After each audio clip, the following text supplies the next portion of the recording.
Hello, and welcome to today's story time. We have a very touching tale to share with you, one that will make you think about kindness, love, and change. This is The Selfish Giant, written by Oscar Wilde. It's a story about a cold heart, a beautiful garden, and a very special child. Let's begin our journey together. Chapter 1. A Garden of Joy. Every afternoon, after school, a group of children would go and play in the giant's garden. It was a large and lovely place, with soft green grass that seemed to glow in the sunlight. Beautiful flowers like stars grew among the grass, and 12 tall peach trees stood in a row. They bloomed in spring with pink and white blossoms, and in autumn they gave rich, juicy fruit. Birds sat on the trees and sang sweet songs, and the children laughed and shouted with joy. They chased each other, played hide and seek, and lay in the shade when they got tired. They felt safe there, and the garden felt alive because of them. It was the children's favorite place in the whole world. Chapter 2. The Giant Comes Home. But one day, the giant returned. He had been away for 7 years, visiting his friend the Cornish ogre. When he saw the children playing in his garden, he became very angry. "What are you doing in my garden?" he shouted in a loud, deep voice. The children were so frightened that they ran away.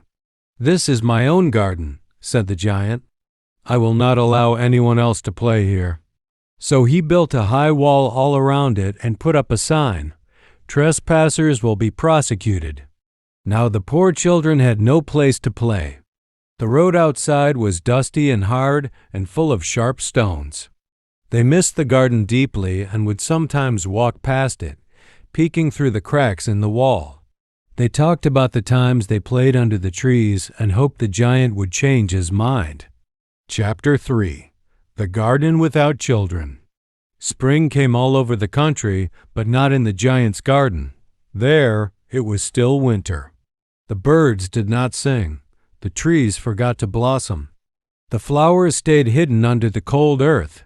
The north wind blew fiercely, and the frost covered the grass with silver. The snow fell silently day after day, and the hail clattered against the roof. The giant sat alone in his big cold house. He looked out at the gray, silent garden and wondered, why won't spring come here? Where are the flowers and the birds? But he didn't understand. Spring would never come where there was no laughter, no joy, and no love. The garden had become as cold as his heart. Chapter 4. A Change Begins. One morning the giant heard a lovely sound. It was a little bird singing outside his window. He jumped up and ran to look out. To his surprise, he saw that the children had found a small hole in the wall and crept back in. In every tree, there was a child. The trees were so happy to have them back that they burst into blossoms. Birds flew about and sang in delight, and flowers pushed their heads up through the soft green grass. It was a beautiful sight. But in one corner, winter still remained. There was a little boy standing under a tree, too small to reach the branches. He was trying, again and again, to climb up, but he was too weak. The tree leaned toward him, but still he could not climb. Chapter 5. The Giant's Heart Awakens. The giant's heart melted as he watched the child struggle. "How selfish I have been," he said. "Now I know why spring never came." He decided to help. He walked quietly into the garden. When the children saw him, they were afraid and ran away. But the little boy did not run. His eyes were full of tears, and he didn't notice the giant coming closer. The giant gently lifted him up and placed him in the tree. The tree immediately burst into bloom, and birds sang with joy. Then the other children saw that the giant was not angry anymore. They ran back, laughing happily. "This is your garden now, dear children," said the giant. He took an axe and knocked down the wall. From that day on, the children played in the garden every afternoon, and spring came and stayed. The garden was full of life again because it was full of love. Chapter 6. A Quiet Search. The giant grew to love the children. He played with them, talked with them, and shared the garden with joy.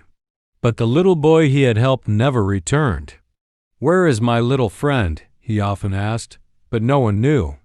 As the years passed, the giant grew old and weak. He could no longer run or play, so he sat in a great chair, watching the children from his window. He smiled and felt peace, even though he still missed the boy with the nail-marked hands. He would often think of the little boy and the day spring had come back. It was the happiest moment of his life. Chapter 7. A Final Visit. One winter morning, the giant looked out and saw something shining in the far corner. There, under a tree, stood the little boy. The giant's heart filled with joy. He hurried outside, though his legs were heavy and slow. "Where have you been?" he asked gently. Then he saw something strange. On the boy's hands and feet were the marks of nails. "Who has hurt you?" cried the giant. "Tell me who did this." "No," said the boy with a smile. "These are the wounds of love. You once let me play in your garden," the child said softly. "Today you shall come with me to my garden, which is paradise." Later that day, the children found the giant lying peacefully under the tree. He was covered with white blossoms. He had gone to a place where it was always spring. Final reflection: a garden reopened. The selfish giant teaches us that love changes everything. A cold heart can bloom again when it opens to others. The garden is more than a place, it's a symbol of the soul. If we close it off, it becomes winter. But if we share it, life returns. We all build walls. But maybe, just maybe, if we take them down, we'll hear birdsong again and spring will return. Thank you for listening.